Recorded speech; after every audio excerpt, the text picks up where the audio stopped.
వేడి వేడి పప్పు బియ్యం. ఆహా! ఎంత రుచిగా ఉంటుందో! ఇది ఉదయమైనా రాత్రి అయినా తినొచ్చు. మరి ఎలా చేయాలో చూద్దామా? ముందుగా 2 ఉల్లిపాయలు, 4 పచ్చిమిర్చిలను కట్ చేసి పెట్టుకోండి. తర్వాత మసాలాలు లైటుగా ఉండాలంటే కావాల్సినవన్నీ ముందుగానే రెడీ చేసుకోండి. కొత్తిమీరను కట్ చేసి పక్కన పెట్టండి. ఎర్రపప్పును కడిగి సిద్ధంగా ఉంచండి.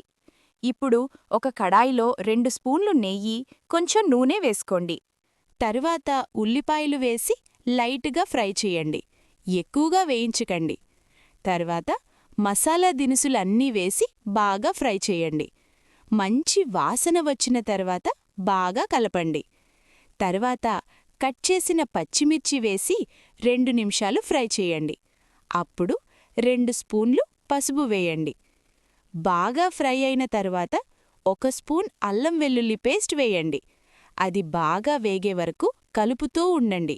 అడుగుమాడకుండా చూసుకోండి. అల్లం వెల్లుల్లి పేస్ట్ వేసిన తర్వాత సూపర్గా వాసన వస్తుంది. అల్లం వెల్లుల్లి పేస్ట్ వాసన వచ్చగానే కొత్తిమీర వేసి ఫ్రై చెయ్యండి. అదేంటి ముందే వేస్తున్నారనుకోకండి. ఇలా ఫ్రై అయితేనే మంచి టేస్ట్ వస్తుంది. ఇప్పుడు బాగా కలపండి. తరువాత ఎర్రపప్పు వేసండి. నేను మాత్రం 1 గ్లాస్ బియ్యానికి అర గ్లాస్ పప్పు వేశాను. తర్వాత బాగా కలిపి కొంచెం సేపయ్యాక నానబెట్టిన బియ్యం వేసండి. 1 గ్లాస్కు 3 గ్లాసుల నీళ్లు వేశాను. మీరు కావాలంటే కొంచెం తగ్గించండి.